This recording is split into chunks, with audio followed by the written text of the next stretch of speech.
ഇന്നത്തെ സെഷനിൽ ഉച്ചകഴിഞ്ഞുള്ള ഈ സെഷനിൽ ഒരു ദേശീയ സെമിനാർ ആണ് പ്ലാൻ ചെയ്തിട്ടുള്ളത്. മതമുക്ത രാഷ്ട്രീയത്തിൻ്റെ ആവശ്യകത. അത് ദേശീയ സെമിനാർ ആയതുകൊണ്ട് തന്നെ ദേശീയ തലത്തിൽ ഉള്ള സംഘടനകളെ പങ്കെടുപ്പിച്ചുകൊണ്ട്, സംഘടനകളുടെ പ്രതിനിധികളെ പങ്കെടുപ്പിച്ചുകൊണ്ട് ആണ് നമ്മൾ ഉദ്ദേശിച്ചിട്ടുള്ളത്. അതുകൊണ്ട് കൂടുതലും ഇംഗ്ലീഷിൽ ഒരു ഡിസ്കഷനാണ് ഉദ്ദേശിക്കുന്നത്. ഈ ഒരു ദേശീയ സെമിനാറിൻ്റെ വിഷയം മതമുക്ത രാഷ്ട്രീയത്തിൻ്റെ ആവശ്യകത, അതായത് why politics should be religion free എന്നുള്ളതാണ്. പങ്കെടുക്കുന്നത് Prince Ennares DK Dravida Kazhagam deputy general സെക്രട്ടറിയാണ്. Joshi Prashant atheist society of India, Peer Muhammad Chennai, Shibu Irikkal Yukthivada Padana Kendram. Let's start with this topic. I think coming to the idea of secularism, there is a drastic difference in the idea of secularism compared to Western ideology of secularism and in the context of Indian secularism, because in the internationally the idea of secularism, it considers the complete eradication of the religion from the politics and involvement of religions from the political activities. And when we compare to the secularism, the idea of secularism in the Indian context, we feel that in our constitution itself there is a provision for limited access for the mechanism, the political institution in the activities, or the constitution permits a controlled activity of the religions in the political interference in the political activities, although the political parties or the institution as such controls religious affairs.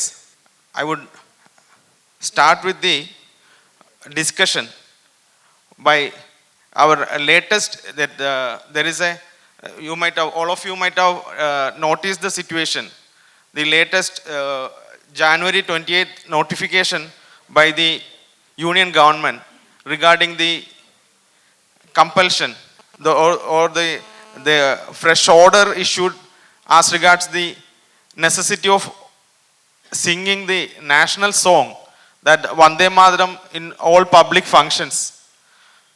And that order reads, National Song of India is played or sung on various occasions.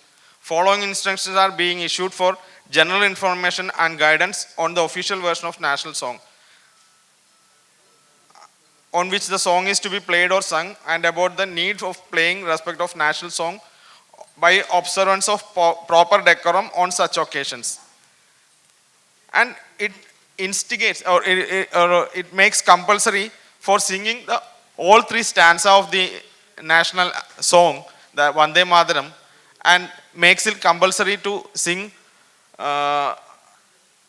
in official, civil investitures on arrival of president at formal state functions and other functions organized by the government, and on his departure from the such functions. So both on arrival and on departure.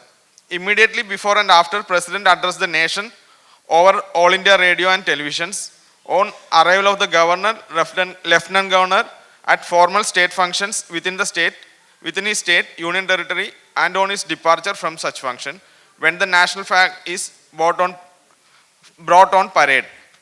So the national song, coming to the further stanzas of national song, there is a deviation from praising the national land, that to goats. And the national song, now it's made compulsory. That is, I think it's about 3.5 minutes song. So each one of you may start with expressing your opinion about the compulsion or the order now promulgated by the union government regarding uh, this order of singing national song in the as a part of all union programs or the government programs. Prince, let's start with you. I take greetings to one and all who gather here.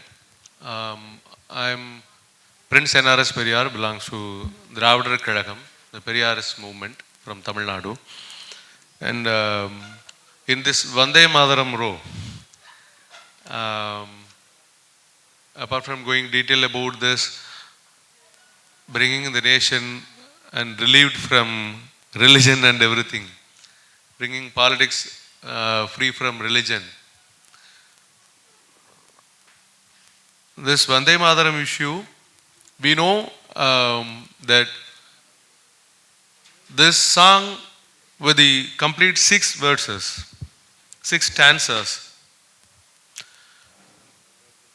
it was written against Muslims in 19th century.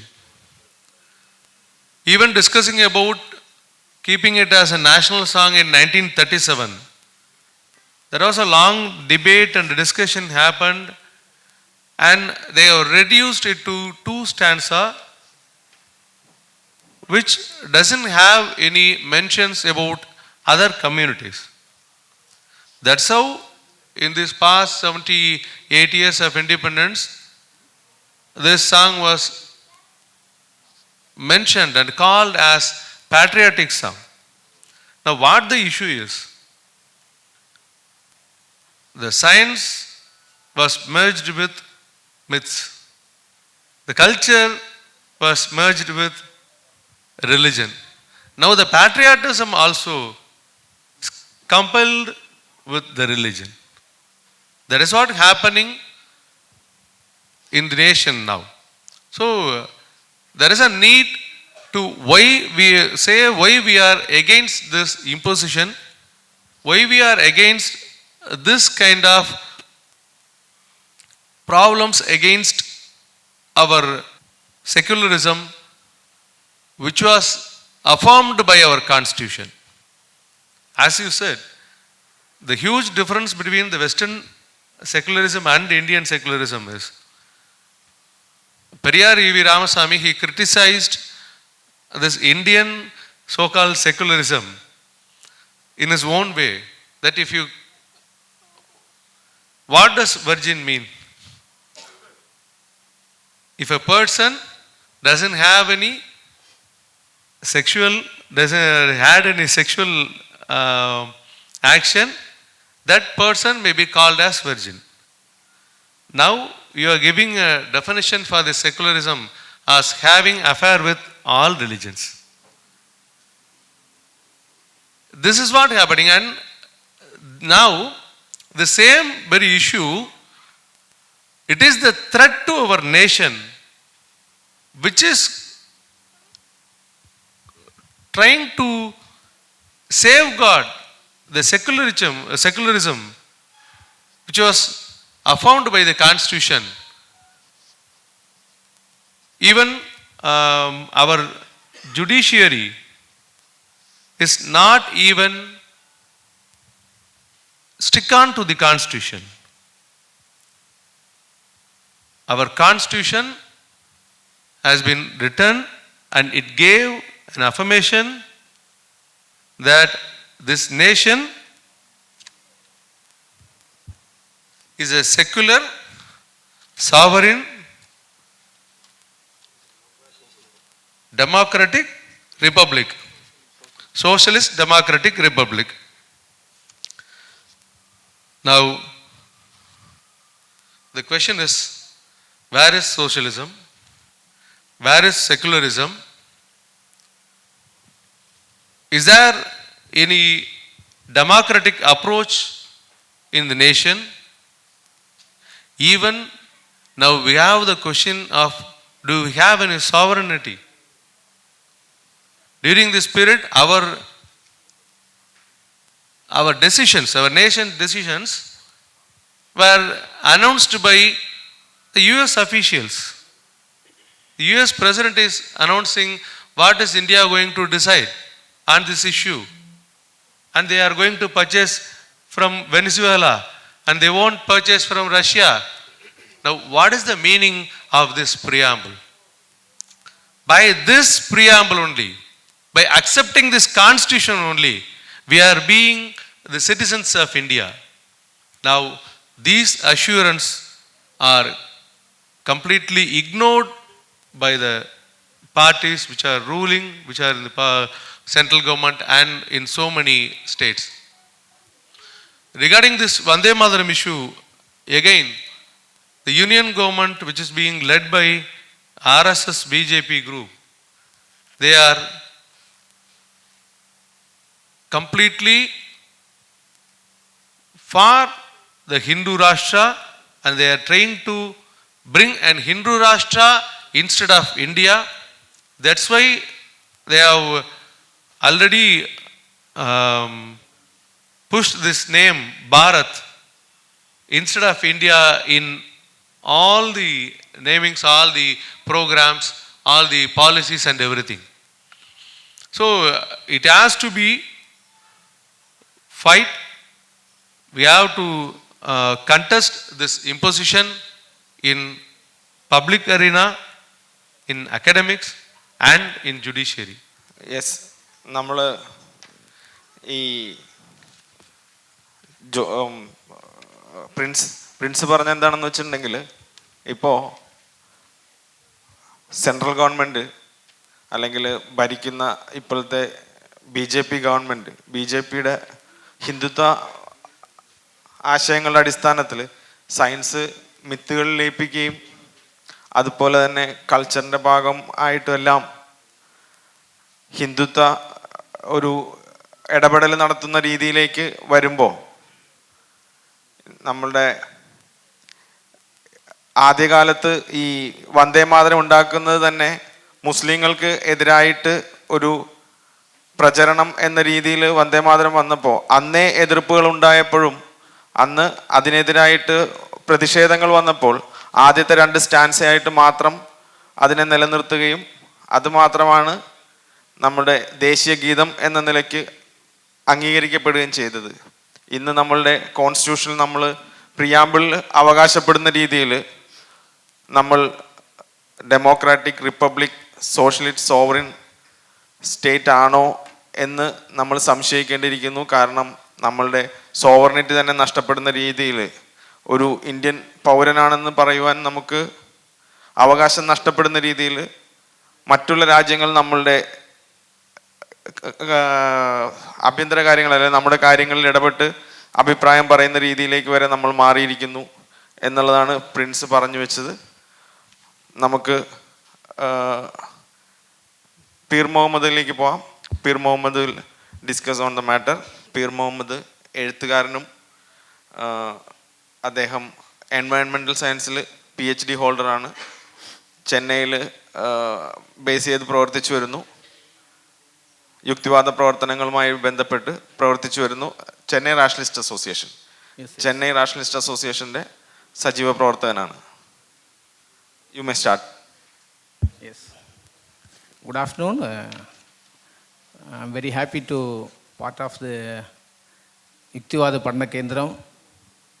At that time, 2017 and 18, I am here, I think downside. And first of all, I know Malayalam because I am the ex-Malayali. Before 1956, I think you are very well know. Trangur, part of the Trangur, so I know Malayalam, read and speak. But they requested to, because it is a national seminar, that's why I speak to English. Okay, hope you can understand English. This Vande Mataram row is basically, this song is written by, you know very well, Bankim Chandra Chatterjee, Armed Mud, novel of the Armed Mud. This is written by after the 1857 first Indian Chipai, first Indian independence, War of Independence. Mainly this, I read that novel. The novel indicates focused on mainly the Chipai riots. Then that is focus, evolve it on independence movement, Indian independence movement. Mainly Muslims and Hindus are joined together to fight the British. And sannyasis is joined that struggle. This story represented the novel. He then dictated the lines Vande Mataram. That means we know mother of the nation. We worship the mother of the nation. So how Hindutva is linked, this convenient to take these lines, because until 1950, January 24 itself, now national anthem, Janagana Mana is national anthem. Before, all the freedom fighters are singing Vande Mataram. That time, this is not the communal one, not become the communal one, because it will not be connected with the Hindu nation or Hindu culturalism. RSS ideology is cultural nationalism. That time, the Vande Mataram is not connected with the cultural nationalism. Once the incident happened, 1948, I think, Gandhi, Sugravadi is attended one function. Initially, they sang the Vande Mataram. Sugravadi also stand up. Gandhi is sit down. He didn't stand up. Then people asked the Gandhi, why didn't stand up this national anthem? He said, we respect the human values only. So we don't want to stand up this song. He replied.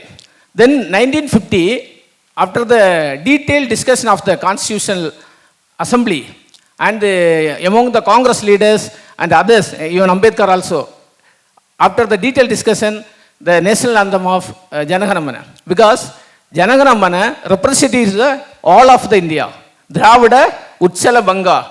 So Kashmir to Kanyakumari, they represent to the whole India. That's why the national anthem became the Janagana Mana became the national anthem.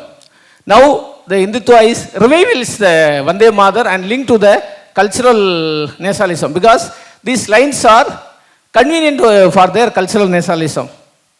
It is very dangerous, really dangerous. Again, the old the song is always, revivalism is always dangerous. Even is casteism or religious, everything. For Islam, because I am ex-Muslim, that's why I am representing talk more.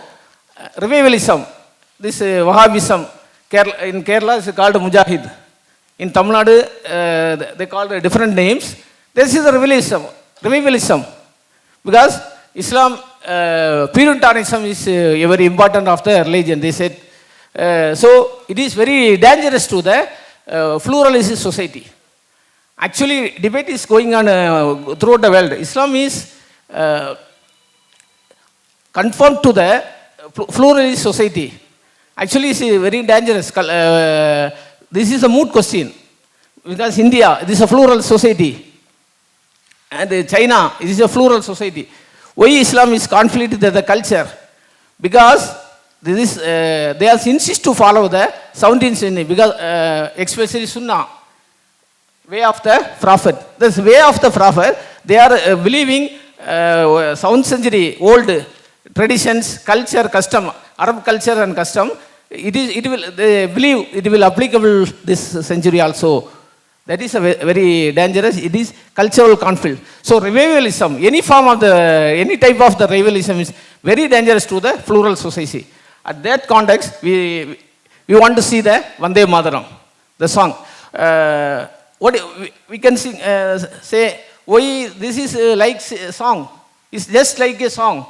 Why we are to connect to the communalism? BJP leader also asking, why this? No, song is very dangerous, because poem, poem or song, the literary format has the multifaceted meaning, not a single meaning. Every literary critic know. All stories, novels, and all fictionary, all the creatives, all having multiple meaning, that is not a single meaning. So, Vande Mother song, we can link to the cultural nationalism. They are taking as convenient, more convenient to the policy of the cultural nationalism as well as integral humanism of the Jansang, founder of Jansang, Deen Dayal Upadhyaya. We will discuss about next session what is the focus on the integral humanism. The integral humanism now, the government, central government is now inserted the new education policy. We will discuss later. Thank you. പീർ മുഹമ്മദും വന്ദേ മാതരത്തിൻ്റെ ആസ്പെക്റ്റുകൾ തന്നെയാണ് സംസാരിച്ചു തുടങ്ങിയത്. വന്ദേ മാതരം ഗാന്ധിജി പോലും എതിർത്തിരുന്നു. Human values മതിച്ചിരുന്നതുകൊണ്ട്, വന്ദേ മാതരത്തിനെ മതിക്കാത്തതുകൊണ്ടും അദ്ദേഹം പോലും അതിനെ അംഗീകരിച്ചിരുന്നില്ല എന്നാണ് പീർ മുഹമ്മദ് പറഞ്ഞു വെച്ചത്. Now coming to Joshi Prashant, you just explain your views about the government move to impose singing of Vande Mataram in few words, and let's move on to other subjects. Yes. Concluding, myself Joshi Prashant, coming from Hyderabad, from Atheist Society of India, and coming to the Vande Bharat theme, maybe they are thinking that might be reach more people, like they know, the people know about Vande Bharat Express, right? Maybe they are thinking in that way they are promoting in a to reach more people and easy to connect. And coming to in taking the poetic liberty, it is okay to view the things in exaggeration. But when comparing to our Rabindranath Tagore, he got the Nobel Prize in Literature, right?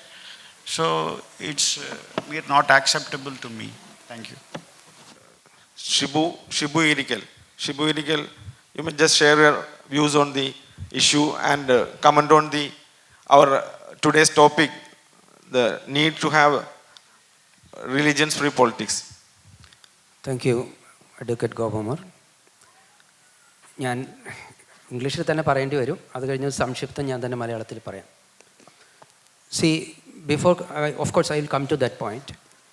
See, as our co-panelist rightly pointed out, in a multi-religious society, this kind of imposition of anything which would go in line with any particular religion or against the concepts and doctrines of other religions would always lead to violence and confusion and unstable everything. What all, confusions a country, problems, violence that can be done, this could be a triggering factor for that. And a lot of incidents are there. But added to that, I would like to see this in a general perspective, because that subject being discussed here is necessity to liberate politics from religion. See, one may think that this is an old subject that has been discussed for the past couple of centuries even, because it roots back to the history of Europe and America even. Because this kind of, see, in a theocratic society where there was no separation of government and church, this subject was always relevant. And there were a lot of bloodshed, violence across the world. You know what all happened in the Dark Ages in Europe? It was a reflection of this kind of, outdated, this kind of a savagery concept. Now coming to this, what I feel is this subject is still relevant in the sense, why this is up for debate before us now? Because in 2026, we are discussing the need to liberate religion from politics. Ours is a democracy, secular democracy. And now it is more than 70, 75 years since we got freedom. Still we discuss it, in spite of having the largest democratic, privilege in the world. and we claim to be secular. What I would say is that we might be secular in technical terms, not in culture.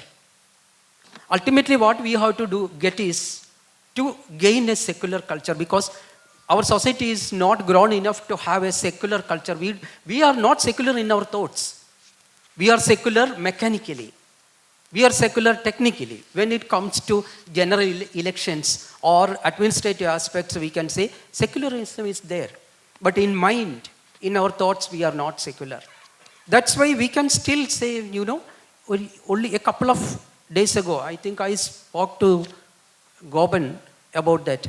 Some of our prominent leaders, while attending a religious conference, see, it is quite unbecoming of a political leader, not even expected of a layman.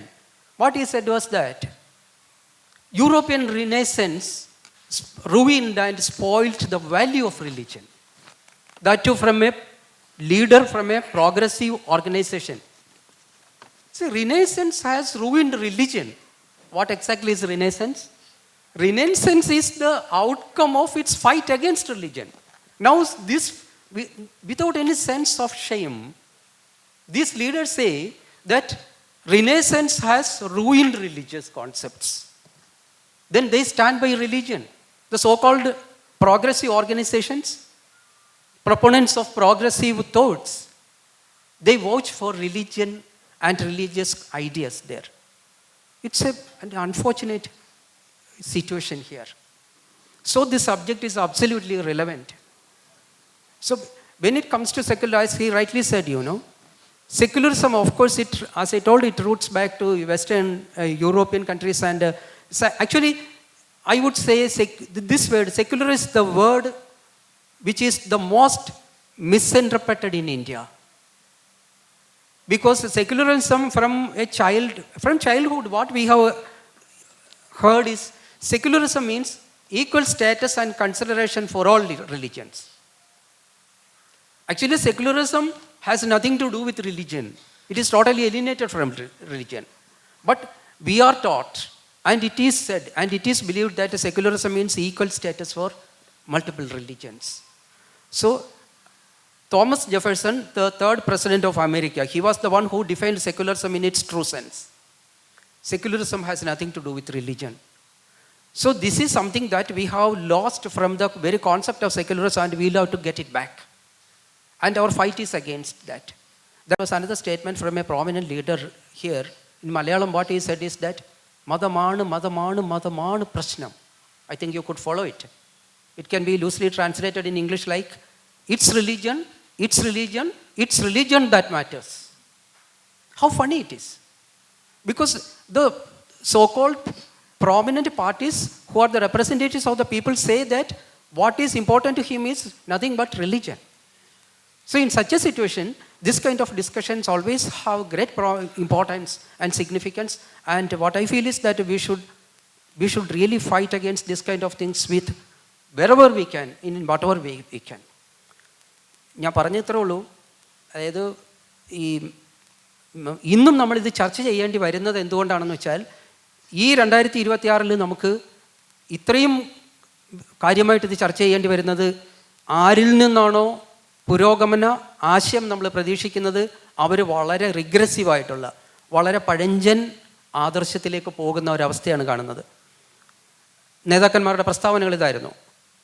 അതായത് മതസംഘടനയുടെ വേദിയിൽ ചെന്നിട്ട് അവർ പറയുന്നത്, യൂറോപ്പിൽ നിന്ന് വന്ന നവോത്ഥാനം മതത്തിൻ്റെ മൂല്യങ്ങളെ തകർത്തുകൊണ്ടിരിക്കുകയാണ്. ആർക്കു വേണ്ടിയാണ് ഇവർ വാദിക്കുന്നത്? പുരോഗമന പ്രസ്ഥാനത്തിൻ്റെ നേതാക്കൾ പറയുകയാണ്. മറ്റൊരു നേതാവ് പറയുകയാണ്, മതമാണ് ഏറ്റവും വലിയ പ്രശ്നം. ഇങ്ങനെയുള്ളൊരു സാഹചര്യത്തിൽ നമ്മൾ വന്ദേ മാതരത്തിൻ്റെ കാര്യം പറഞ്ഞു, ആ ഒരു കാര്യത്തിലേക്ക് മാത്രം ചുരുക്കി കാണാതെ നമ്മൾ ഇതിനെയൊക്കെ കുറച്ചുകൂടി വിശാലമായ അർത്ഥത്തിൽ പൂർണ്ണമായിട്ടും സെക്കുലറിസത്തിൻ്റെ ആശയം, അതായത് തോമസ് ജെഫേഴ്സൺ എന്ന് പറയുന്ന അമേരിക്കയിലെ 3ാമത്തെ പ്രസിഡൻ്റായിരുന്ന ആൾ, അദ്ദേഹമാണ് ഒരു ഗ്രേറ്റ് തിങ്കർ. അദ്ദേഹമാണ് സെക്കുലറിസത്തിന് ശരിയായൊരു നിർവചനം കൊടുത്തിട്ടുള്ളത്. അദ്ദേഹം പറഞ്ഞത്, മതത്തിൽ നിന്നും പൂർണ്ണമായിട്ടും വേറിട്ട ഭരണകൂടത്തിനും മതമില്ല, the state has no religion. അതാണ് സെക്കുലറിസം. പക്ഷേ ഇന്ത്യയിൽ അങ്ങനെയല്ല. സ്റ്റേറ്റ് തന്നെ റിലീജിയൻ്റെ വക്താക്കളായിട്ട് മാറുന്നു. പ്രധാനമന്ത്രി പൂജയിൽ നേരിട്ട് പങ്കെടുക്കുന്നു. സം ലീഡേഴ്സ് വേറെ അവരവിടെ ചെന്നിട്ട് ഇവർക്ക് വേണ്ടി മതത്തിന് വേണ്ടി വാദിക്കുന്നു. അങ്ങനെയുള്ള ഒരു സാഹചര്യത്തിൽ ഈ നമ്മളുടെ ഈ ചർച്ചകൾക്കും ഇതുപോലെയുള്ള സംവാദങ്ങൾക്കും എപ്പോഴും കൂടുതൽ പ്രസക്തിയുണ്ട്. That is what I have told. Thank you. Yes. Starting from the 1947, after the post-independence, we can see a great transformation. And if we see the situation, political situation in India after 2014, there is a great transformation in the society that we see. Earlier our political leaders were not that much appeasing the religious groups, though they were having some affiliation or some kind of appeasement programs. There was not so evident in the society. But coming from 2014, it has become very evident that they are openly started to make statements or supporting the political parties. And of late, the Ram Mandir inauguration, earlier our earlier Prime Minister Jawaharlal Nehru, he abstained from going to abstained from inaugurating the temple, and we saw the situation. Our Prime Minister goes to inaugurate the temple, and thereafter he challenges the very authority of the parliament, and he placed a Chengol in the temple of democracy. And that was a great challenge to our secular culture. That is my feeling. What you have to share, Mr. Prince, if the Prince is sharing, or if Prince is looking at something. No, if you are looking at something, I will go to others. Pir Mohammed. Yes. We had to we had to discuss very detail about the 1947 after incidents in India.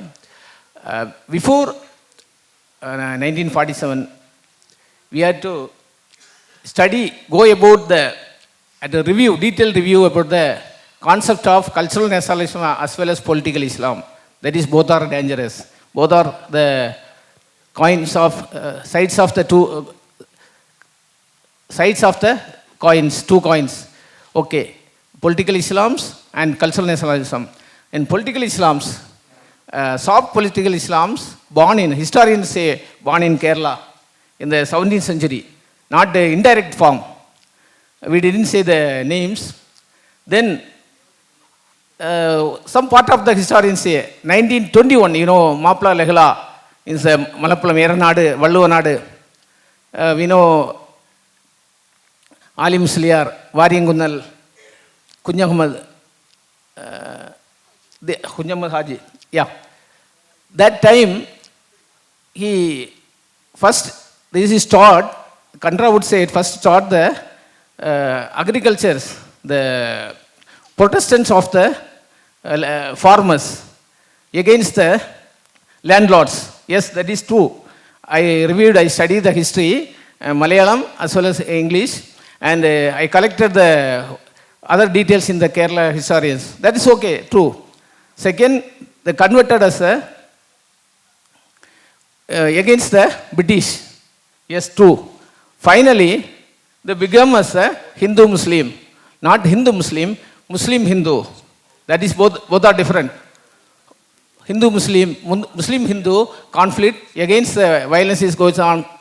Rabindranath Tagore also said, Gandhi also wrote in the Young India, and some of the Muslim moderate leaders also against this Mapla Lehla. Then the Varingunal convened the meeting, secret meeting, that is a true historian. We challenge, convened the meeting in the today's Pandikadu, Malappuram district, the place, and he assigned the delegates of the Islamic Caliphate, because the inspiration from the Turkey Khilafat movement, they are all political Islam in India started, the rooted from the Khilafat movement. So Mapla Lagala is the inspired from the Klafa movement. So Varingunal convened that meeting after delicate the areas, then they rule this areas, Vallonadu, Eranadu, that area ruled for few days, few months. That is the part of the political Islam. This is the transparent part of the political Islam. Okay, then the same time, 1925, Savarkar wrote the book Hindutva. What is Hindutva? Hindutva, culture of the Hindu uniteness. Hinduness becomes a Hinduness is the Hindutva. That is politically become Hindutva. Culture become feel the consciousness of the Hinduness. That is important. Hinduness, who is born in India, who is respect the mother nation. This using the word the mother nation. Then he said, those who are they believe the culture of this nation, all the Hindu. So that's why the Hindutva movement now say Hindutva is not a ideology. This is not a religion. This is a way of life. But it is not true. Both are the dangerous ideologies, political Islam and in nowadays political Islam is now prevalent in the Kerala.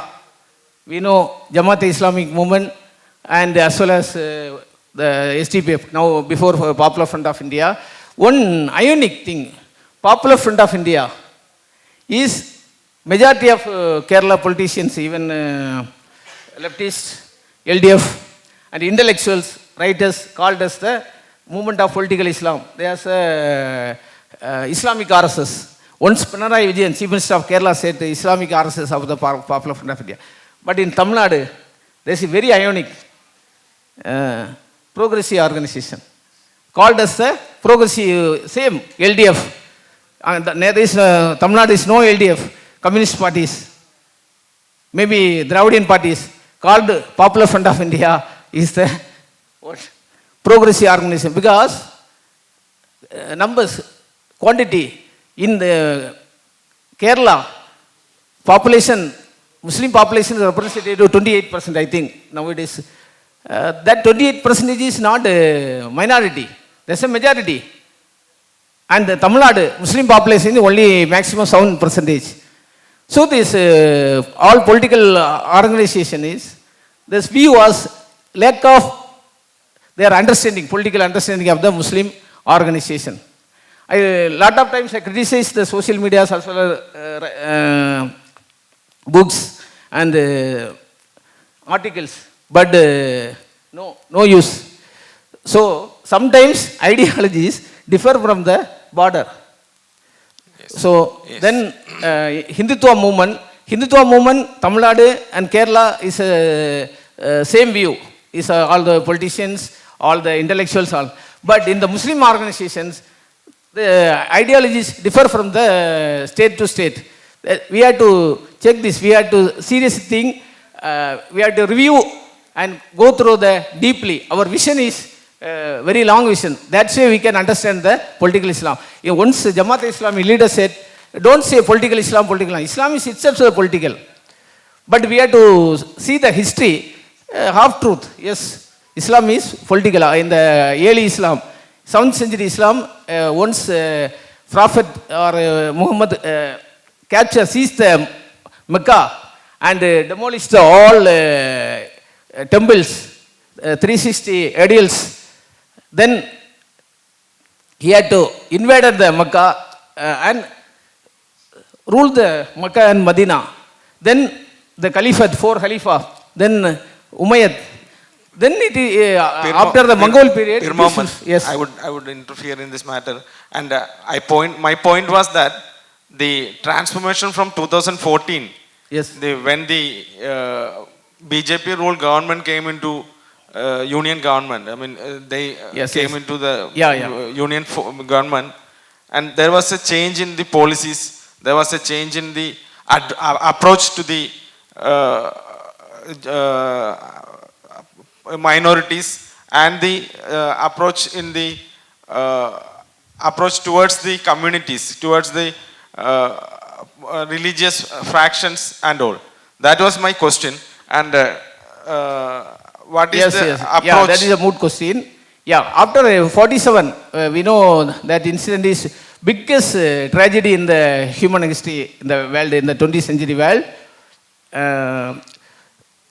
1947 incident, partition of India, Ambedkar very clearly said this is a Islamic organization and Khilafah movement is inspired the Pakistan ideology. First, Jinnah is against Khilafah movement. Gandhi supported the Khilafah movement because he know Muslims are sensitive and he need the support of the Muslims that time. That's why Gandhi supported the Khilafah movement. Jinnah is against this. Then we know 1930 the partition proposal is proposed to the British government in 1947. The legacy, the partition legacy is following the still. Yes. Why BJP? Why BJP is ruled India? That is a very important question. In the Janasangh, before, after 1980, Bharatiya Janata Party is born. Before Janasangh is born as, created as the founder as the Deen Dayal Upadhyaya and Shyama Prasad Mukherjee. They are, initially the RSS thought we had to see the only, concentrate only the cultural politics only. We don't know the direct this politics. Then after the Gandhi assassination, they are forced to start the Janasangh. Then Janasangh is slowly is going. Congress policies, after the Nehru, the Congress policy, Indira Gandhi's policies is little bit pro the Janasangh Hindutva, the Ramayana, yes. Pasuvada, then Rajiv Gandhi, Sabana case, Yes. Constitution Amendment, then in the Ram Babri Janmabhoomi, Masjid, that is also, yes. and Ramayana serials in the Ramayana. Before, one very important question, matter, before 1970, the Ram, the god of the Ram, not the sensitive god in the North India. Yes. Yes, that is a very important. After the serials, after the movement, the capture, the Hindutva is captured the Ram Janmabhoomi because of Congress. In 1948, Jawaharlal Nehru sent the message to the Uttar Pradesh Chief Minister, but he take out the Yes. ideals and throw it the Sarayu river, but he didn't care. That's it. In this situation, I will interfere and ask Prince this Ram Janmabhoomi issue, and after that 2014, and I mean there was a radical change for the for the BJP to capture the elections and all, and 2014 they virtually succeeded in their attempts, and 2014 they have captured the elections and came into power in the national, union government.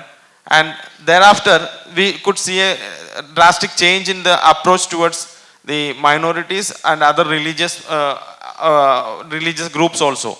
What you see the transformation? How you see the transformation?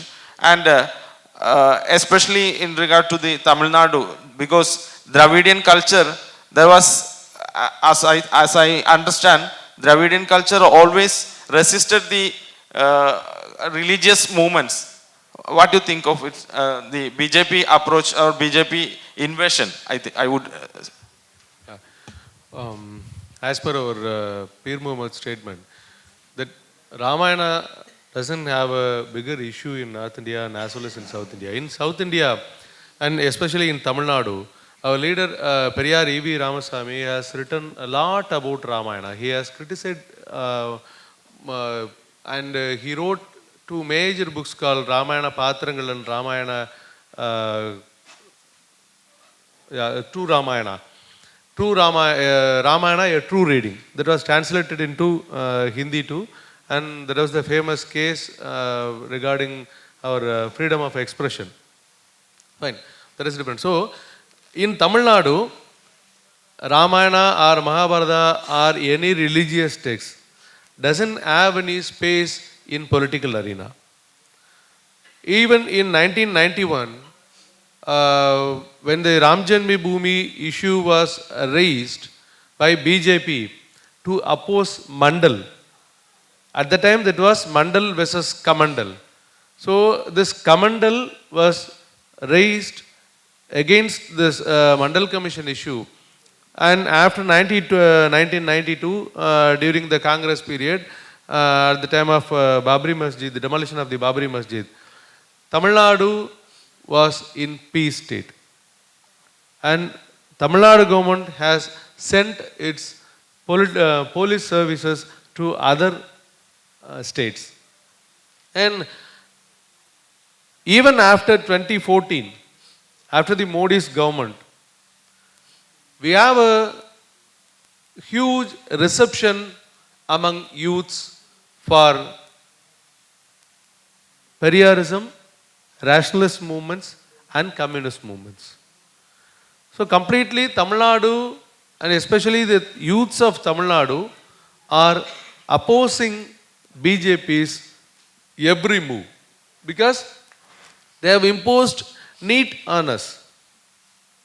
We have a separate act to not allow any kind of entrance exams for professional courses. But BJP has imposed NEET on us. BJP has banned Jallikattu. This union government has imposed and trying to impose 3-language formula in Tamil Nadu, which was already closed in 1968 itself. In 1968, Tamil Nadu government led by Aringer Anna enacted a separate act to keep dual language policy in Tamil Nadu. But now the union government is trying to impose 3-language policy in Tamil Nadu. And they are trying to impose a national education policy which was not accepted by our Tamil Nadu government, even ADMK government or there is DMK government. Both of the parties have not accepted this NEP. So the BJP government, they are trying to impose all kind of religion, language, one language, one religion, one country, and one card. Everything is one. But caste alone is different. So this kind of acts by BJP government won't work out in Tamil Nadu. That's why they are getting 0 seats in the past 3 parliament elections. In 2014, 2019 and 2024, even after this, BJP won't get any single seat in Tamil Nadu for parliament election. Because in Tamil Nadu, we have the tradition and we are continuously propagating against this religious mongers. We are continuously propagating against this communalism. That is how we are safeguarding our state from this BJP and RSS, but they are continuously trying to invade Tamil Nadu's ideology. They are trying to create a problem in Tirupparangundram. They are facing a bigger issue there. Even the judiciary, one of the judges, one of the High Court judges, is saying that I'll be having 4.5 years services from now on. And I'll try to keep this Sanadana. I'll try to be in favor of Sanadana. He is speaking about this Sanadana issue. And he is completely trying to tickle the Tirupparangundram issue as a threat to communal harmony. And as well as they have tried more in Chennimalai, in Erode district, and so many issues in Tamil Nadu, but every issues they are taking is not working in Tamil Nadu. Yes. Coming to Joshi, the transformation after the 2014, how do you feel in Telangana? Any changes in the approach of the after the 2014 elections or the 2014 coming into force of the BJP government? Any changes in the approach of the state government in the approach towards the minorities and the religious groups? Like we were discussing the issue why we should have a religion free politics, but the now we see that all the parties, irrespective of whether it is BJP or other parties, they are all trying to keep the political parties with them. So how do you feel in what is the present situation or scenario in the Telangana, especially after 2014 transformation? Yes, representing both Andhra and Telangana, BJP previously in 2014 they won. They contested with the help of local TDP party, and now in 2024 also with the help of Pawan Kalyan, he is having Janasena party. He is a movie star. They won almost 160 seats around out of 175 in Andhra Pradesh. So they are pulling out the communalism and the latest thing, Laddu, Tirupati Laddu issue is going on, and diverting the people from the thing. Real issues. Yes. And in Telangana also, their BRS party is there, and they are trying to pull the MLAs from that party and trying to form the government, even from the closest men of that CM in the relation men. So they are trying in different ways. Even in the ground, their party is also having the MLAs and MPs, not the bigger number, the single digit number. Of course, they are having the ministry also, in Home Ministry. Kishan Reddy is having the assistance of Home Minister. So they are spreading their wings. So out of that, they are implementing the curriculum. In curriculum also, they are trying to change the syllabus. VBSA, we know that, right? And they are having the plan. Adhistan. What is that? That is Vikashit Bharat Siksha Adhistan. And they are having a mission also, 2047. So by that time, they are trying to pull the younger children and youth into their ideology. Yes. So they may mug up there. Okay, Joshi. The point that Joshi has stated that the Tirupati Laddu issue is also, they are trying to keep the people diverted from the main issues. Politically, they are trying to divert people from all current issues. Political parties keep to divert people from the live issues, so that people will be more attracted to the religious issues than the political issues. How do you feel in Kerala? How the people, ruling party or otherwise, how do you feel how they are trying to keep the people with them? Whether they have any religious appeasement programs in the Kerala? Shibu. Thank you. See, this is not an isolated case. That is what I told. See, they would come out with one or the other matter to pull wool over the eyes of the people. It is Malayalatile kannil podiyiduka. That's all.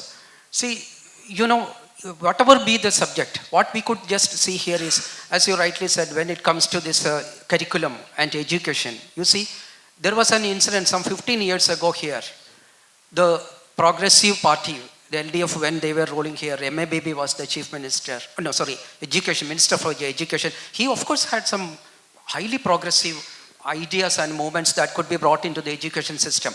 And his idea was to just reform this curriculum in such a way that these students would get some rational thought and some secular thought in their minds. And one single lesson, its name was Madamillatta Jeevan. It is some Jeevan, without religion. Jeevan was the name of a boy. A name. Madamillatta Jeevan means Jeevan without religion. See, it is something like there is a space for irreligious thought. All of us, we are irreligious people. When we get our children enrolled in the school, what we do? In the religious column for religion, what we write is non-religious or religion not applicable or irreligious, anything can be written. It is approved by the court even. But in spite of all these things, what happened is, all these people, this progress, the so-called mainstream parties, even Congress, BJP and the Muslim organizations, they were in the forefront of this agitation against that. What they did is that they fought against it, widespread agitations, violence, bloodshed, and I think 1 or 2 murders also occurred in following that in Kozhikode. So ultimately they had to retreat from that. And what the irony was that, while making changes in that, that particular portion of that lesson, not only that they removed it, we don't need religion, because that is a sequence of conversation between a parent and a teacher. See, the situation is that when the parent brings the child to the school, the headmaster or headmistress asks as to what religion they belong to. They said, no, we don't have any religion. So that was something like, then again they asked what caste? No, it is not. It could be general, which is accepted. And we have children. Our children got educated in school without any religion or caste. Hundreds of people, almost all this here gathered here, they don't have any religion and their children got educated religiously. Despite the situation being so, because of this widespread agitation and protest against that, they had to withdraw that lesson from that. And what they did is that, added to that, not only that they withdrew it, they added a lot of religious verses in that, in the pretext of giving some moral values. Morality has nothing to do with religion. Morality is a social, a social intellectual process that we have got evolved, isn't it? But that is what they did. In spite of the LDF government ruling Kerala, they had to ultimately do that. That's the situation when it comes to education. Shibu, that is okay. That I do agree. There was a progressive movement from that time, from that ruling government, LDF that time. So, even when the Sabarimala verdict came from the Supreme Court, there was a proactive movement, proactive steps from the side of LDF government to implement that order. Thereafter, we saw a withdrawal from the movement, and we saw on the mighty force of the religious groups, we saw the government retracted wholly from the implementation, and thereafter even government has gone to the extent of filing a corrected affidavit before the Supreme Court, stating that government is not intending, or government is at the stage not intending to implement, or some problems with implementing the order. And now even these days we saw that there was a government sponsored program or government sponsored convention with regard to this Ayyappa issue. And how do you consider these aspects in the light of the secularism issue? Sangama. That was a conclave done exclusively by the government, taking our public fund. So in a secular democracy, in a secular country, the government is not supposed to promote religion. And the government is nation, the state has nothing to do with religion. It should be separated. But here, as I rightly said, equal status, equal consideration for multiple religions. That is what happens. Because some Hindus were a bit frustrated, because always it is said that these people appease minorities. Organized minority religions, these people, mainstream political parties appease them for vote bank. And naturally, maybe to just make good for it, they conducted this kind of a program. But of course, there were protests. See, the problem is that even the media here, they don't do their job the way they are supposed to. Because even they are afraid or scared of this kind of organized religious groups. So the question being asked is, now the situation is such that these religious leaders will propose the name of the candidates. The elections are fast approaching. Now who should be the candidate? Supposing in Ernakulam, who should be there? in Trishur, who should be the candidate. So the religious minority or the organized religious leaders would propose the name of those people from their section or who are in good terms with them. Naturally, these people will have to surrender to their demands. This is an unfortunate and pathetic situation. The question being asked is, how long can we allow this situation to continue? So when can we regain the value of secularism in its true sense? So for that, that is what I told first, that instead of being secular in mechanical terms, in technical terms, we should cultivate a secular culture among the society. Education has a great role to play in that. So here also you must have observed, majority of these people have crossed 50 years of age. A few are youngsters here. But what we expect from the society is that we should bring these youngsters to this age, and we are trying for it. But the youngsters are indoctrinated from a young age. That, at the age of 3.5 years, they start learning in madrasas, Sunday schools, Veda Padashalas of Hindus. And this religion is indoctrinated in such a way, strong way, that whatever rationalistic and atheistic thoughts are again taught to them, it won't stand there.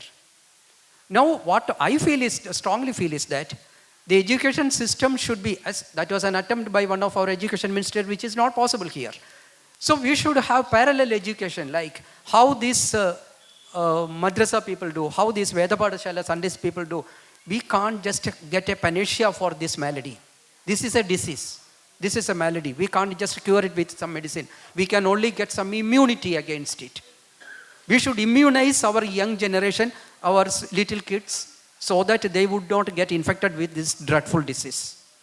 And so long as it is not done, we cannot expect any drastic change in the society, and we will continue to be suffering from this kind of religiosity among the society, where secularism will always be undermined by religiosity. Because all the prominent political parties are swallowed by organized religious groups, like here Jamaat-e-Islami, this RSS, or other organization. Because they would come out in the name of some other so-called political parties. Actually, the ideology is absolutely fundamentalist ideologies. So these parties, they are really scared to tell even a single word against them, and naturally that would spoil the situation here. Yes. So ultimate question being asked is, what can be done? Yes, Shibu has a point that Shibu says that being a secularist country or a secularism, the affinity or the appeasement policies of the political parties are a threat to the secularism. And as a rationalist or as we are a rationalist, what is the approach or what we can best do to see that the the political parties are keeping away from the politics that is again, that is always not a advisable thing for the advancement of the society.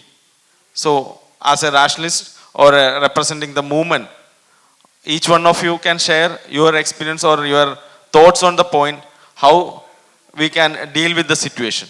Nowadays, it is very challenging. The religion is free from the politics, because Hindutva movement is now 15 years, that time. But it is possible. The present government, the BJP government has stepped down. Then if suppose is Congress or the United Alliances came to power in the center, they can do. But they need 15 years for the changes, because they cannot do just 5 years. Because the BJP already 15 years, structurally, more than 50%, they structurally changes. Education system, cultural systems, or even judiciary. So it is very difficult.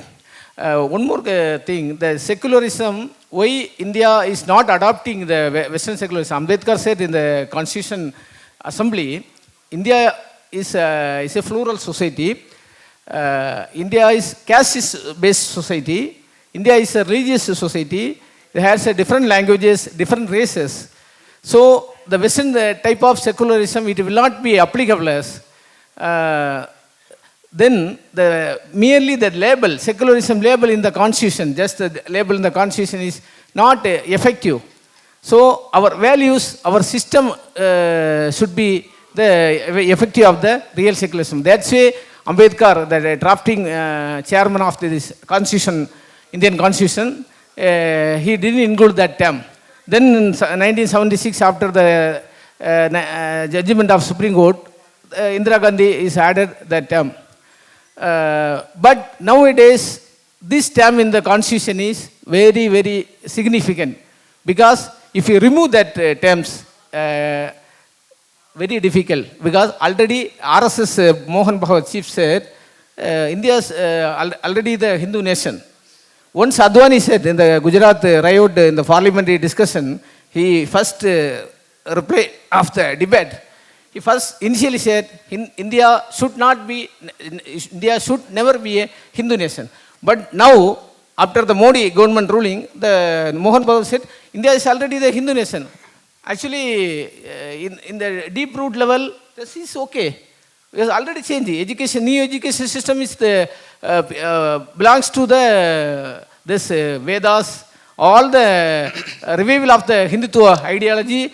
Then science become the superstitions.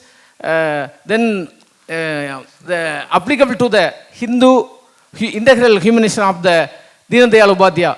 So if we change the education system, it will automatically, the politics will be religion, the nation will be religion. First root cause of this religion, why penetrate Indian politics, is 1950. Because the constitution allowed all political parties will contest, use the name of the religion. Indian Union Muslim League, Jansangh. The Jansangh initially, what is the positive humanism, positive secularism, their constitution. After BJP, 1980, they include the constitution, Gandhi socialism. They will mocking the people, they misleading the nation using this term. But our leaders, initial leaders, are Nehru or Indira Gandhi or Congress prime ministers or the leaders, failed to stick law. Don't use the religion in the election campaign. This is the root of this. Election campaign should be religious free, caste free. That is the very important, the basic of things, political free of the religion. Of course, Pir Mohammed, not only the election campaigns, whole system, whole political system should be, the governance should be religions free. That is our aim. Joshi, how do you feel and how we can do about this situation? How we can expect a religions free politics? What we can do about it? What best we can do? I mean, personally, organizations like us should more campaign in the school or young children. Good. In promoting the religious literacy. Instead of the digital literacy or literacy, we should campaign more about the co-religious persons, how to I guess BJP promoted so hatred from past 10 years. When I'm speaking with the kids also, they are simply asking our caste. I'm literally in a shock. So we might do, actually we do the works with anti-witchcraft things, majorly occurred in the rural places of Telangana. So that might be very, I mean, not easy to handle. There is no act to even to defend the victims also. So in that case, there's so much empowerment we need. And what to say? Well, actually, person should have also knowledge about how to view the other's religion. That is called secular, I guess. And one of our friends said that religious freedom is like the personal thing who wear the inner wear. So if they expose us to us, so they might be a product for the entertainment. True, Joshi. But the thing is, nowadays it's getting more acceptability. Yeah, yes, we'll be providing time for questions. Uh, we'll conclude the session. Two more speakers to conclude their opinion. Mr. Prince, what do you think about how we can deal with this situation? This political parties aimed at educating the students, from the very young age, aimed at changing to their ideologies. How we can deal about the situation? The problem is not with only the education system. Yes, we need to have a secular education, and we need to educate our students, our children about our constitution, because once upon a time in 1956, our leader Periyar, he opposed sections which are promoting or which are safeguarding caste in the name of religious freedom in the constitution. Then he announced and he conducted a mass agitation to burn this constitution which safeguards caste system in the name of religious freedom. But now there is a huge need to safeguard this constitution itself. We are trying to go beyond a level, but the BJP and RSS, they are dragging us to the ground and to the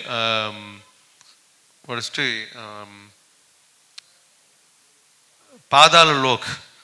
They are trying to drag us to the Padala Lok. At least now we have to safeguard this constitution, and we have to promote the constitutional values of socialism, secularism, religious freedom, freedom of expression, and these things to our children. Couple of days before, there is a viral issue in Tamil Nadu. There is one of the famous eminent speakers of Tamil, Mr. Raja. There was an allegation that Raja, a debate speaker, a general speaker, a literary speaker, he was asking women's caste in Atlanta. Okay, he went to Atlanta and to attend a program. There he met a Tamil girl and he asked, "What is your caste?" That was the issue. And complete Tamil Nadu and in the social media, everyone was reacting against asking caste names. So that is only based on the campaign, propagation, continuous speech or whatever it may be. But we have to do in public arena, in educational arena, and in political arena too. If anybody supports caste system, if anybody supports, anybody promotes religious hatred, and if anybody supports a religious aspect, then it has to be opposed, and that this public idea, this coalition of political, educational, media and everything is needed, because the popular media is not supporting us. They are completely against our rationalism or secularism. The North Indian political ideologies, they are completely against us. The judiciary is not supporting us. So we have to do, and we have to face all these hurdles. We have to go on further. Yes, true. What Prince said is correct. But when some situation happens like this, there is a uproar in the social media and people will take up the issue. But that settles down in 2 or 3 days. There is no further action is happening. No further action means society is unaware, unaffected by such Yeah, situations. I accept that, but I have to remind you one thing. In 1929, Periyar conducted a conference named as Self-Respect Conference of Tamil Nadu of Chennai. In that conference, he passed a resolution to leave the caste names from your name. Now, you can say 99.9% of the Tamil names won't have caste names. Even the persons who is conducting or who is organizing caste-based groups, they don't also have their caste names or surnames. By that, we don't say that we got rid of caste system. No, that is a But situation. in a common idea, this is not fair to keep your caste name as surname. That This might be common idea was so. This is somehow keeping. It's a true Safeguard, prince. yeah. That might be something happen. But nowadays, it's more or less that politically, religiously, people are making groups, or people, religious groups are getting strength and they are consolidating. Shibu, what's your opinion and or what you feel? Only one thing I will add, because they have money power, muscle power, Yes. media power, Yes. and everything is with them. They are controlling, and like a rationalist group, we are having not such much resources. Okay, Shibu, what is your opinion? How we can deal with this situation? See, to conclude, I would say, we can't just find a panacea or a single remedy for this kind of a disease, because our society was being crippled by this religion and this kind of outdated thoughts for several centuries. Okay, so what we should, as you, both of you and Mr. Pir Mohammed rightly pointed out, education has a great role to play here. Yes.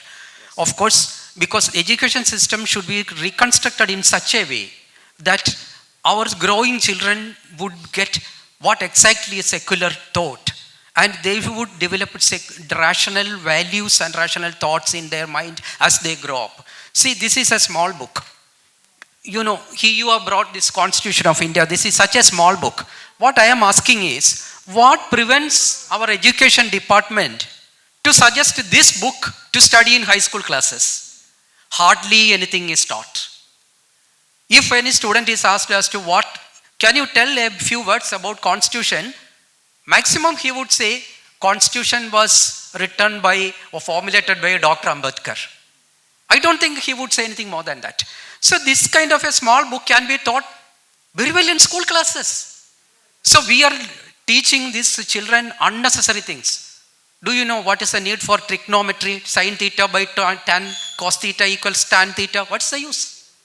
I don't go against such things, because anybody who wants to go with higher studies, let them learn it. But all the students from Kasaragod to Parashala will have to learn sin theta by cos theta, tan theta.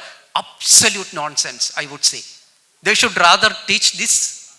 So the Constitution should be taught in school classes as a mandatory principle, that all the students would be getting a clear idea as to what our country is. Who am I? What citizen is? But that is not done. Secondly, what I would say, I will take only one more minute. Yes. Organizations like Yukthivadha Padna Kendram, Kerala Yukthivadha Sangam, I am telling about you, and of course you have better, organizations in your states. Essence, this kind of progressive organizations are here. Now, there was a situation in Kerala that when we called this kind of meets, hardly 30 or 35 people would gather. Now it has gone up to a few hundreds. There were events in Kochi where 8,000 to 9,000, almost 10,000 people gathered. Largest atheist meet in Kerala. There are tremendous progress, tremendous changes. Scope is there.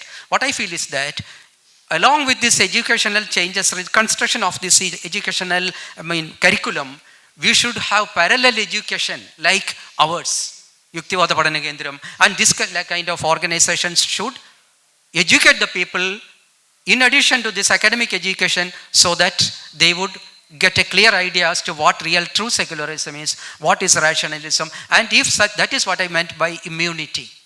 If such immunity is given to the society, this kind of virus, this bacteria, this virus cannot touch them because they have got the immunity. And we should expect such a new generation to come up in our society so that all this would be refused. Then only we can expect something to happen. I don't know whether we can see it when we are alive. Maybe the next generations would that. Let us hope that it would materialize. That's all. Thank you. Yes. Yeah, we have reached our time. So I'll simply conclude the ideas shared by each of the panelists by sharing few words in Malayalam. എല്ലാവരും ഒരേ സ്വരത്തിൽ സംസാരിക്കുന്ന ഒരു കാര്യം, ഈ political appeasement, അതായത് രാഷ്ട്രീയ പാർട്ടികൾ ഇപ്പോൾ സ്റ്റേറ്റ് വൈസ് തമിഴ്നാട്ടിലാണെങ്കിലും ആന്ധ്രയിലാണെങ്കിലും കേരളത്തിലാണെങ്കിലും രാഷ്ട്രീയ പാർട്ടികൾ പൊളിറ്റിക്കൽ രാഷ്ട്രീയ പാർട്ടികൾ റിലീജിയസ് ഗ്രൂപ്പുകളെ, മതസംഘടനകളെ, പാർട്ടികൾ അല്ലെങ്കിൽ മതസംഘടനകളെ അല്ലെങ്കിൽ മതങ്ങളെ ഒരു ഉപാധിയായി കണ്ടുകൊണ്ട്, ഒരു പൊളിറ്റിക്കൽ മൈലേജ് കിട്ടാനായിട്ടൊരു ഉപാധിയായി കണ്ടുകൊണ്ട് പ്രവർത്തിച്ചു വരുമ്പോഴും, അവരുടെ ഭാഗമാക്കി നിർത്താൻ പ്രവർത്തിച്ചു വരുമ്പോൾ, നമ്മുടെ അടിസ്ഥാനപരമായ സെക്കുലറിസം, അടിസ്ഥാനപരമായ കോൺസ്റ്റിറ്റ്യൂഷണൽ പ്രിൻസിപ്പിൾ സെക്കുലറിസം എന്നുള്ള ഒരു ആശയം മറന്നുകൊണ്ട് വെറും വോട്ട് ബാങ്ക് പൊളിറ്റിക്സ് മാത്രമായി മാറുന്ന ഒരു കാഴ്ചയാണ് ഇപ്പോൾ തമിഴ്നാട്ടിൽ നമ്മൾ ലൈവായിട്ട് നിൽക്കുന്ന തിരുപ്പറക്കുണ്ട്രം ഇഷ്യൂ ആണെങ്കിലും, ഇപ്പോൾ ഏറ്റവും ലേറ്റസ്റ്റ് ആന്ധ്രയിൽ തിരുപ്പതിയിൽ ലഡ്ഡുവിൽ അഡൾട്രേഷൻ ഉണ്ട്, കെമിക്കൽ അഡൾട്രേഷൻ ഉണ്ടെന്ന് പറഞ്ഞിട്ട് അതും എല്ലാം നമ്മൾ ഒരു പൊളിറ്റിക്കൽ അജണ്ടയായിട്ട് കാണുകയാണെങ്കിൽ ഇതെല്ലാം എലക്ഷൻ സ്റ്റണ്ടായിട്ട് തന്നെ ലൈവാക്കി നിർത്തുക. അതായത് മുഖ്യധാരാ പ്രശ്നങ്ങളിൽ നിന്നും പൊതുജനങ്ങളെ അകറ്റി നിർത്തി എന്തെങ്കിലും കമ്മ്യൂണൽ ഇഷ്യൂസിൻ്റെ അടിസ്ഥാനത്തിൽ അവരെ ശ്രദ്ധ തിരിച്ചുവിടാനുള്ള ശ്രമം മാത്രമാണ്. ഇതിനെല്ലാം ഒരു പരിഹാരം നമുക്ക് ഇതുപോലെയുള്ള കൂട്ടായ്മകളാണ്. നമ്മളുടെ വളർന്നു വരുന്ന തലമുറയും വിദ്യാഭ്യാസത്തിലൂടെ മാത്രമേ നമുക്ക് എന്നും പറഞ്ഞുകൊണ്ടിരിക്കാം, നമുക്ക് അവരെയെല്ലാം മാറ്റുവാനായിട്ട് വിദ്യാഭ്യാസത്തിലൂടെ അവരുടെ ചിന്തകളെ കൂടുതൽ നവീകരിക്കുവാനും ഇത്തരം പിന്തിരിപ്പൻ ആശയങ്ങളിൽ നിന്ന് മാറുവാനുള്ള പ്രചോദനം അവർക്ക് നൽകുവാനായിട്ട് ഈ ജാതിമത ചിന്തകൾ ഉപേക്ഷിച്ചുകൊണ്ട് സമൂഹത്തിൽ ഒരു പുത്തൻ ലോകം സൃഷ്ടിക്കാൻ, അല്ലെങ്കിൽ സമൂഹത്തിൽ ഒരു പുരോഗമനപരമായ ജീവിതം നയിച്ചു പോകുവാനുള്ള നമ്മളുടെ റാഷണലിസ്റ്റ് വ്യൂ കാഴ്ചപ്പാടോടുകൂടി എങ്ങനെ ഒരു ജീവിതം കെട്ടിപ്പടുക്കാം എന്ന് പഠിപ്പിക്കുവാനായിട്ട് നമുക്ക് വിദ്യാഭ്യാസ രീതികൾ, അല്ലെങ്കിൽ വിദ്യാഭ്യാസത്തിൻ്റെ ഭാഗമായിട്ട് കോൺസ്റ്റിറ്റ്യൂഷൻ ഉൾപ്പെടെയുള്ള പുരോഗമനപരമായിട്ടുള്ള വിദ്യാഭ്യാസ രീതികളിലേക്ക് മാറണം. ഇപ്പോൾ അടിച്ചേൽപ്പിക്കപ്പെട്ടുകൊണ്ടിരിക്കുന്ന ദേശീയ വിദ്യാഭ്യാസ നയവും അതിനോടനുബന്ധിച്ചിട്ടുള്ള വിദ്യാഭ്യാസ രീതികളും മാറ്റപ്പെടേണ്ടതുണ്ട് എന്നാണ് പൊതുവിലൊരു അഭിപ്രായം. എല്ലാവരും പറഞ്ഞത്. എന്തെങ്കിലുമായിട്ടുള്ള ആർക്കെങ്കിലും ചോദ്യങ്ങൾ ചോദിക്കാനുണ്ടെങ്കിൽ ഏറ്റവും കുറഞ്ഞ വാക്കുകളിൽ നമുക്ക് അടുത്ത പരിപാടികളിലേക്ക് പോകേണ്ടതുണ്ട്. എഴുതി തന്നാൽ ഏറ്റവും നല്ലത്. എഴുതി തന്ന ചോദ്യങ്ങൾ ആരോടാണെന്ന് എഴുതി തന്നാൽ ആ ചോദ്യം അപ്പോൾ തന്നെ അദ്ദേഹത്തിന് കൈമാറാം. അങ്ങനെയാണെങ്കിൽ ഏറ്റവും വേഗം നമുക്കത് തീർക്കാം. പ്രിൻസ് സംസാരിച്ചപ്പോൾ അതിനെ ട്രാൻസ്ലേറ്റ് ചെയ്തല്ലോ ഗോപൻ. അപ്പോൾ അതിൽ ഒരു ക്ലാരിറ്റി വരുത്തേണ്ട ഒരു വിഷയം ഉണ്ടെന്ന് തോന്നിയത് കൊണ്ടാണ് നോട്ട് ചെയ്തത്. വന്ദേ മാതരത്തിൻ്റെ കാര്യമാണ് പ്രിൻസ് പറഞ്ഞിരുന്നത്. ആ വന്ദേ മാതരത്തിൻ്റെ പറഞ്ഞ സമയത്ത് അദ്ദേഹം പറഞ്ഞത് അതിൽ ഈ മുസ്ലിം വിരുദ്ധത അല്ല എന്നാണ് എനിക്ക് മനസ്സിലായത്. പക്ഷേ ഗോപൻ പറഞ്ഞപ്പോൾ അത് മുസ്ലിം വിരുദ്ധത എന്നാണ് പറഞ്ഞു വന്നത്. അതായത് വന്ദേ മാതരം എന്ന് പറയുന്നത് ഹൈന്ദവ വിശ്വാസങ്ങൾ, അതിൻ്റെ ആദ്യത്തെ 2 വരി കഴിഞ്ഞ് കഴിഞ്ഞിട്ടുണ്ടെങ്കിൽ പിന്നെ ബാക്കിയുള്ള വരികളിൽ അതിൽ ഒരുപാട് ഹൈന്ദവ വിശ്വാസങ്ങളെ, ദേവികളെയും ഈ സ്തുതിയും ഒക്കെ ഉള്ളതാണ്. അതുകൊണ്ട് അത് ഹൈന്ദവർക്കൊഴികെ മറ്റാർക്കും അംഗീകരിക്കാൻ കഴിയാത്തതാണ്. അതിൽ മുസ്ലിം എന്ന് മാത്രമല്ല, ഒരാൾക്കും അംഗീകരിക്കാൻ കഴിയാത്തതാണ്. ഹൈന്ദവ വിശ്വാസങ്ങളെ പേറുന്നവർക്ക് മാത്രമാണ് അത് അംഗീകരിക്കാൻ കഴിയുക. പക്ഷെ അത് പരിഭാഷപ്പെടുത്തിയപ്പോൾ മുസ്ലിം വിരുദ്ധത മായതുകൊണ്ട് എന്നാണ് ഗോപൻ പറഞ്ഞത്. ഇതുകൊണ്ട് ഒരു തെറ്റിദ്ധാരണ വരാനിടയായി. ഒന്ന്, അതിന്റെ പ്രധാന കാരണം എന്താണെന്ന് വെച്ച് കഴിഞ്ഞാൽ സംഘപരിവാർ ഇപ്പോൾ പ്രധാനമായിട്ട് അവരുടെ രാഷ്ട്രീയം വളർത്തുന്നതിന് വേണ്ടിയിട്ട് മുസ്ലിം വിരുദ്ധത ഇവിടെ പ്രചരിപ്പിച്ചുകൊണ്ടിരിക്കുന്നതാണ് വ്യാപകമായിട്ട്. ലവ് ജിഹാദ് തുടങ്ങിയിട്ടുള്ള ഒരുപാട് വിഷയങ്ങളിലൂടെ. ആ കൂട്ടത്തിൽ ഗോപനും കൂടി ഇങ്ങനെ സംസാരിച്ചു കഴിഞ്ഞു കഴിഞ്ഞിട്ടുണ്ടെങ്കിൽ അത് മുസ്ലിം വിരുദ്ധത മാത്രമാണെന്ന് പറയുമ്പോൾ അതിൽ ക്ലാരിറ്റി വരുത്തണം. No, what he is asking, when you explained about the Vande Mataram, you were saying that it was not against Muslim. You were referring to some Muslim, and whether you refer to as anti-Muslim or... The novel Anand Mat is completely against Muslims, because the issue which was addressed by Bankim Chandra Chatterjee was originally it was against British, not against Muslims. But Bankim Chandra Chatterjee he deviated the issue and portrayed the problem as Hindu versus Muslim, and the protagonists of Anand Mat were Hindus, and they are protesting against Muslims. That's how the complete Anand Mat novel was written. And in this Vande Mataram, exact Vande Mataram poem, so in the total 6 stanzas, why Muslims and other leaders at the time, they denied Vande Mataram to keep as a national song is, the first 2 stanzas will represent the mother of the land and something, and the rest 4 paragraphs they will refer Durga, Lakshmi and other Hindu goddesses to protest against Muslims. That is the meaning of the poem. That's why it was denied as a national song, and that was the issue. That is the issue now.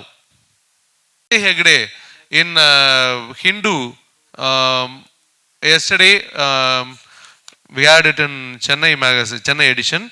There is a Vande Mataram, it's 6 stanzas and a settled questions. There is a wonderful article to read.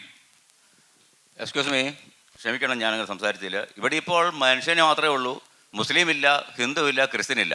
പിന്നെ ഇപ്പം മുസ്ലിം എതിരായിട്ട് വർത്തമാനം പറഞ്ഞു എന്ന് പറഞ്ഞാൽ മറുപടി പറഞ്ഞതിനകത്ത് വലിയ കാര്യമൊന്നുമില്ല. അതുപോലെ തന്നെ വേറൊരു കാര്യം, അവിടെ public money is paying for religious study and religious tours. അതിൻ്റെ കാര്യത്തെക്കുറിച്ച് സംസാരിക്കണം. അതുപോലെ തന്നെ മിനിമം ഇന്ത്യൻ കോൺസ്റ്റിറ്റ്യൂഷൻ വ്യക്തമായിട്ട് പഠിപ്പിക്കാൻ 5ാം ക്ലാസ് മുതൽ നമ്മുടെ കരിക്കുലത്തിൽ ചേർത്ത് പഠിപ്പിക്കാനുള്ളൊരു സംവിധാനത്തെക്കുറിച്ച് ചിന്തിക്കണം. ആ ഇന്ത്യൻ കോൺസ്റ്റിറ്റ്യൂഷൻ ശരിയായിട്ട് പഠിക്കാത്തത് കൊണ്ടും പഠിപ്പിക്കാത്തത് കൊണ്ടുമാണ് പേട്രിയറ്റ് സിറ്റിസൺസ് ഉണ്ടാവാത്തത്. സ്വരാജ്യ സ്നേഹമുള്ള, സ്വരാജ്യ ബോധമുള്ള, രാജ്യസ്നേഹമുള്ള വ്യക്തികൾ ഉണ്ടാകണം. ഇവിടെ മതത്തിന് ദൈവവുമില്ല, ദൈവത്തിന് മതവുമില്ല. ഈ മതത്തൊഴിലാളികളും രാഷ്ട്രീയ തൊഴിലാളികളും കൂടെ സാധാരണ ജനത്തിനെ ചൂഷണം ചെയ്യുന്ന ഈ വൃത്തികെട്ട പ്രതിഭാസം നിർത്താൻ വേണ്ടിയാണ് നമ്മളിവിടെ കൂടിയിരിക്കുന്നത്. ഇവിടെ ഇനി മതത്തിനെതിരെയും മതത്തിൻ്റെ ഗുണത്തെക്കുറിച്ച് ഒന്നും പറയാൻ പാടില്ല. നമസ്കാരം. എതിരെ പറഞ്ഞു തന്നെയല്ലേ നമുക്ക് മതം ഇല്ലാതാക്കാൻ പറ്റുള്ളൂ. മതത്തിനെതിരെ പറയാൻ പാടില്ല എന്ന് നമുക്ക് പറയാൻ പറ്റില്ല. മതത്തിനെതിരെ പറഞ്ഞു തന്നെ നമുക്ക് മതം ഇല്ലാതാക്കാൻ പറ്റുള്ളൂ. മതമില്ലെന്ന് നമുക്ക് എങ്ങനെ പറയാൻ പറ്റും സർ? ഈ ലോകം നയിക്കുന്നത് അല്ല, ലോക റൂള് തന്നെ മതമല്ലേ? ശരി, നമുക്ക് വേറെ ആരുടെയും ക്വസ്റ്റ്യൻസ് താങ്കൾക്ക്? നമ്മുടെ രാഷ്ട്രീയ രംഗം മലീമസമായിരിക്കുകയാണ്. മതത്തിൻ്റെ ബേസിൽ എല്ലാ രാഷ്ട്രീയ പാർട്ടികളുടെയും പ്രവർത്തനം, വികസനം സ്വയം വികസനമായിട്ട് മാറുന്നു. അത് മാറ്റിയെടുക്കാൻ യുക്തിവാദികളായ നമ്മൾ പരിശ്രമിക്കേണ്ടിയിരിക്കുന്നു. മതത്തെ രാഷ്ട്രീയത്തിൽ നിന്ന് വേർപെടുത്തേണ്ടത് ആവശ്യമാണ്. മതം രാഷ്ട്രീയത്തിൽ നിന്ന് അടർത്തി മാറ്റണം. ഇന്ന് എല്ലാ രാഷ്ട്രീയക്കാരും അവർ പറയുന്നത് വികസനമാണ്, അവരുടെ സ്വയം വികസനമാണ് നടക്കുന്നത്. രാജ്യത്തിൻ്റെ വികസനം, ജനങ്ങളുടെ വികസനം ആവശ്യമാണ്.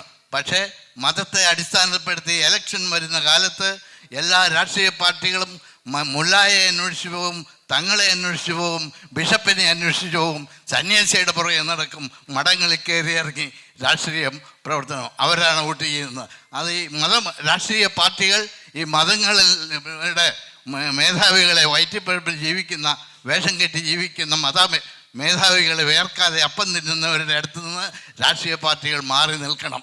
അവരെ അതുകൊണ്ട് രാഷ്ട്രീയം ശുദ്ധീകരിക്കേണ്ട ചുമതല യുക്തിവാദികൾക്കുണ്ട്. ഞാൻ ദ്രാവിഡ കഴകം പ്രസിഡന്റ് വീരമണി എൻ്റെ സുഹൃത്താണ്. MGRൻ്റെ കൂടെ ഞാൻ പ്രവർത്തിച്ചിട്ടുണ്ട്. ഇവിടെ ഉള്ളതിൽ ഏറ്റവും പ്രായം കൂടിയ ആൾ ഞാനാണെന്നാണ് വിചാരിക്കുന്നത്. ഞാൻ 16 വയസ്സിൽ നിരീശ്വരവാദിയായി തീർന്നതാണ്. പ്രാർത്ഥന കൊണ്ട് ഒരു പ്രയോജനവുമില്ല. മതം വേണ്ട, മനുഷ്യന് ജാതി രാഷ്ട്രീയ നിരീശ്വരവാദികൾക്ക് അല്ലെ യുക്തിവാദികൾക്ക് ഒരു രാഷ്ട്രീയ പ്രസ്ഥാനം കൂടി വേണം എന്നാണ് എൻ്റെ അഭിപ്രായം. അതായത് നമ്മൾ ഇലക്ഷൻ വരുമ്പോൾ ആർക്ക് വോട്ട് ചെയ്യും? നമ്മൾ ചെതറി പലരുടെ ഇതായും ആരെയും യുക്തിവാദികളെ അല്ലെങ്കിൽ മതമില്ലാത്തവരെ അന്വേഷിച്ച് ആരും വരാറില്ല. മതത്തിൻ്റെ പുറകെ ആളുകൾ രാഷ്ട്രീയക്കാർ നടക്കുക. അപ്പം നമുക്ക് തെരഞ്ഞെടുപ്പിൽ മത്സരിച്ചാൽ ജയിക്കില്ല. മതവാദികളാണല്ലോ കൂടുതൽ. മത്സരിക്കാത്ത, തെരഞ്ഞെടുപ്പിൽ പങ്കെടുക്കാത്ത ഒരു രാഷ്ട്രീയ പ്രസ്ഥാനം ഉണ്ടെങ്കിൽ നമുക്ക് യുക്തിവാദികൾക്ക് ഒരുമിച്ച് കൂടാനും രാഷ്ട്രീയ പാർട്ടികളെ നിയന്ത്രിക്കാനും നേർവഴിക്ക് കൊണ്ടുവരാനും സാധിക്കുമെന്നുള്ള അഭിപ്രായം 1. 2, യുക്തിവാദി പ്രസ്ഥാനത്തിൻ്റെ ശാസ്ത്രത്തിൻ്റെ നേതാവായ ഇന്ത്യൻ പ്രസിഡന്റ് അബ്ദുൽ കലാം അമൃതാമയ്യെ കെട്ടിപ്പിടിക്കാൻ പോകുന്നു. അതുപോലെ റോക്കറ്റ് അയക്കുന്ന രാധാകൃഷ്ണൻ ശൂന്യാകാശത്തിലേക്ക് റോക്കറ്റ് അയക്കുന്ന രാധാകൃഷ്ണൻ ISROയുടെ ചെയർമാൻ അമൃതാമയ്യെ പോയി കെട്ടിപ്പിടിക്കുന്നു. ഗുരുവായൂർ തുലാഭാരത്തിൽ കയറിയിരുന്ന് ആടുന്നു. ഇത് കാണുമ്പോൾ യുക്തിവാദികളായി നമ്മൾ എന്ത് ചിന്തിക്കണം? നമ്മൾ ഈ സെഷൻ അവസാനിപ്പിക്കുകയാണ്. ഇത്തിരി നേരം കൂടുതലായി പോയി. എല്ലാവർക്കും അഭിപ്രായങ്ങൾ പ്രകടിപ്പിക്കാനുണ്ടാകും. നന്ദി. I thank one and all of the panelists. Thank you all. The need for secular politics, മതമുക്ത രാഷ്ട്രീയത്തിൻ്റെ ആവശ്യകത എന്ന വിഷയത്തിലുള്ള ദേശീയ സെമിനാർ ഇവിടെ അവസാനിക്കുകയാണ്. Now it's time to honor our panelists. Moderator S. ഗോപകുമാറിന് മെമൻറ്റോ നൽകാൻ ഞാൻ മിനി EM-നെ ക്ഷണിക്കുന്നു.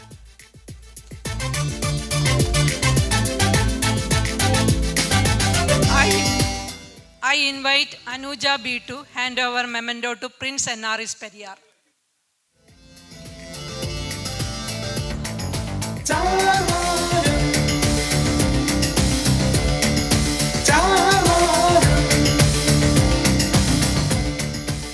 I invite K.P. George to hand over memento to Joshi Prashant K.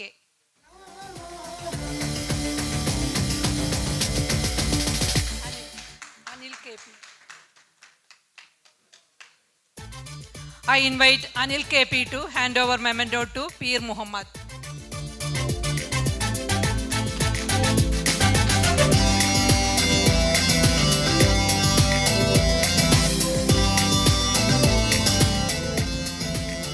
Shibu ഇരിക്കലിന് മെമൻറ്റോ നൽകാൻ ഹരിഗോവിന്ദനെ ക്ഷണിക്കുന്നു.